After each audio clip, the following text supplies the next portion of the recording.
মায়ের টিফিন রুটি তড়কা পেঁপে আর এগ পোচ। গুড মর্নিং সবাইকে। সবাই কেমন আছো? আমিও ভালো আছি। সকালে উঠে অনেকগুলো কাজ হয়ে গেছে, এখন প্রায় ঘড়িতে 9টা মতো বাজে। তো আমি এখন রান্নাঘরে অলরেডি অনেক কিছু গুছিয়ে নিয়েছি, ঘর ডাস্টিং, জামা কাপড় গুছানো সব কিছু কমপ্লিট। হাজব্যান্ড বেরিয়ে গেছে, অফিসও পৌঁছে গেছে, ইনফ্যাক্ট মায়েরও টিফিন হয়ে গেছে। আজকে আমি চিকেন বানাচ্ছি, বাট আমি আজকে বাজারে যেতে পারিনি। আমাদের যে চিকেনওয়ালা আছে ও আমাদেরকে চেনে, ওকে বললে মাঝে মাঝে, যেহেতু একদম বাজারের পাশেই বলে, ও বাড়িতে এসে দিয়ে যায়। তো ওকে বলেছিলাম বলে ও দিয়ে গেছে, তার ফাঁকে আমি বাকি কাজগুলো করে নিতে পারলাম, বেরোতে হলো না। তো সেগুলোই এখন গোছাচ্ছি। এই যে আলু এখানে ভেজে রাখা আছে, কড়াতে তেল গরম করতে দিয়ে দিয়েছি, আর এখানে সমস্ত কিছু কেটে আমি রেডি করে নিয়েছি অলরেডি। এগুলো মেয়ের, গাজর আর আলু দিয়ে এটা হবে, আর এটা আমাদের। আর এই যে চিকেন এখানে ধুয়ে রেখে দিয়েছি, ঝটপট বানিয়ে নিই। মেয়েও এখানে ঘুম থেকে উঠে পড়েছে, খেলনা নিয়ে বসে গেছে, আর মা ওকে এখানে খাইয়ে দিচ্ছে ডালিয়া। কেমন খেতে মাম্মা? ওকে, সবাইকে গুড মর্নিং বলো। এর ব্রেকফাস্ট হয়ে গেছে, এবারে আমি খাবার নিয়ে বসেছি, মুড়ি, ডিম ভাজা আর চানাচুর। ঘড়িতে বাজে এখন 11:30। সোনাইকে স্কুলে ছেড়ে দিয়ে এসেছি অলরেডি, আর আমার এদিকের কাজও কমপ্লিট। এই যে দেখছো বিছানা, এ ঘরের বিছানাটাও পুরোপুরি ক্লিন হয়ে গেছে আমার। আর রান্নাবান্না আমি করেই নিয়েছি, শুধু ভাতটা বাকি ছিল, ভাতটা আমি এসে বসিয়ে দিয়েছি। আর চিকেন ঝোল আর ভাত, আর কিছু না। আর দুবেলার জন্যই করে নিয়েছি, কারণ রাত্রিবেলা এত গরমে আমি দুবার ধরে আর বানাতে পারছি না। আর রুটি বানাতে সব থেকে বেশি কষ্ট হয়, ভাত বানাতে সে কোনো কষ্ট লাগে না, বাট রুটি বানাতে খুব কষ্ট হয়। তো কালকে যেহেতু হাজব্যান্ডের ছুটি আছে, তো কাল আর টিফিন ফিফিন কিছু করার বা রুটি করারও কোনো ঝামেলা নেই, তাই কারণে আমি দুবেলার চাল একসঙ্গে নিয়ে ভাত বানিয়ে নিয়েছি। আর মেয়ের জন্য আলাদা চিকেনের যেরকম পাতলা করে ঝোল বানাই ওটা বানিয়ে নিয়েছি, আর আমাদের ঝোল হয়েছে। রান্না সব ডান। এখানে এই যে চিকেনের ঝোল, আর এটা হচ্ছে মেয়ের জন্য পাতলা করে চিকেনে আলু গাজর দিয়ে চিকেনের ঝোল, স্টু কিছু বলতে পারো। এটা আমাদের দুবেলাই হয়ে যাবে, অনেক বেশি করে বানানো হয়েছে। আর এটা শিবরাত্রির জন্যে। মেয়ের স্কুলে আমি মেয়েকে যেখানে ছাড়তে যাই না, তার পাশে হচ্ছে একটা দোকান আছে, সেখানে সব গুঁড়ো মশলা বিক্রি হয়। গুঁড়ো মশলা মানে ওর কল আছে নিজের, ও নিজে ওখানে গুঁড়ো করে বিক্রি করে।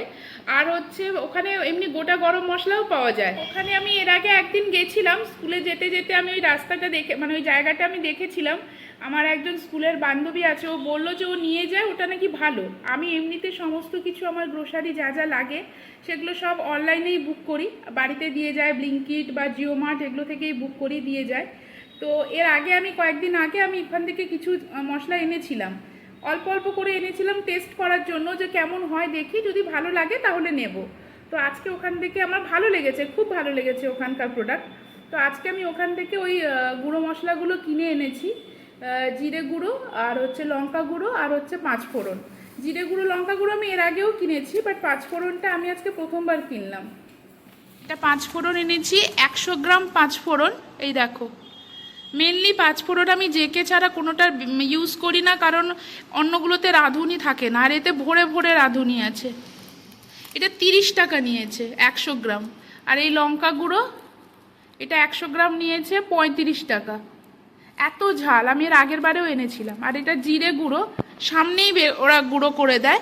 এই জিরে গুঁড়ো হচ্ছে নিল 45 টাকা 100।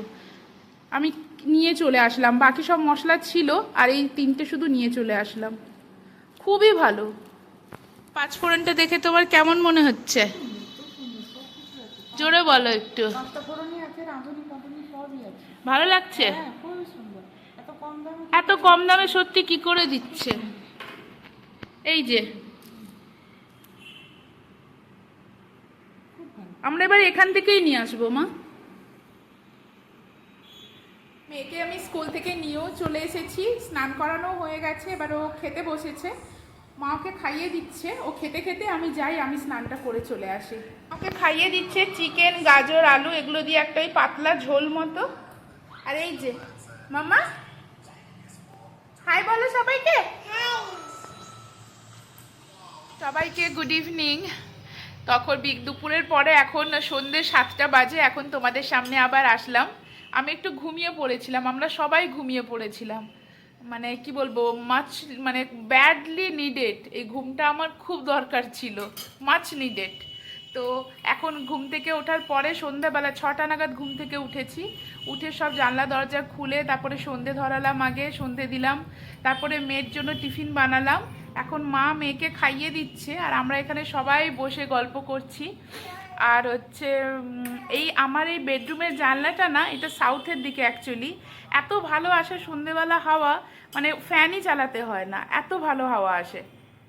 আমরা এখানে বসে গল্প করছি।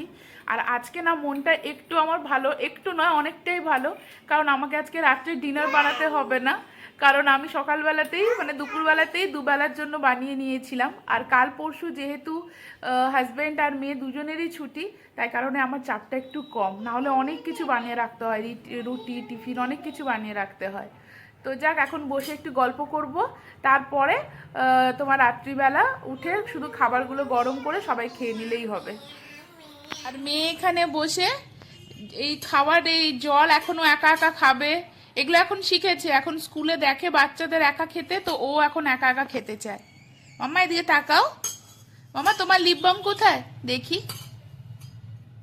কোনটা তোমার লিপ বাম, আর মাম্মার লিপ বাম কোনটা দেখাও, আমার হাতে দাও, মাম্মার হাতে দাও, দাও,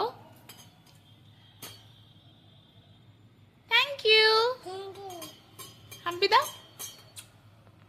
এখন রাত্রি 10টা বাজে, তো তখন থেকে একটু ইউটিউব নিয়ে কাজ করছিলাম বলে তোমাদের সামনে আমি আর আসতে পারিনি। তো এখন মায়ের খাওয়া হয়ে গেছে, মেয়েরও খাওয়া হয়ে গেছে, এখন আমি আর প্রদীপ খেতে বসবো। আর হচ্ছে তারপরে কালকে আর পরশু দিন দুদিন তো ছুটি আছে, তো কালকে সকালে একটু বেশিক্ষণ ঘুমানো যাবে। তো যদি তোমরা ভিডিওসটা এখনও পর্যন্ত দেখে আসছো, তো তার জন্য অনেক অনেক অনেক থ্যাংক ইউ। যদি চ্যানেলটা, যদি আমার ভিডিও ভালো লাগে তো একটা লাইক করে দিও, একটা কমেন্ট করে দিও, আর যদি আমার চ্যানেলে নতুন হও তাহলে প্লিজ সাবস্ক্রাইব করে দিও। আজ আসি, আবার কাল দেখা হবে, বাই বাই।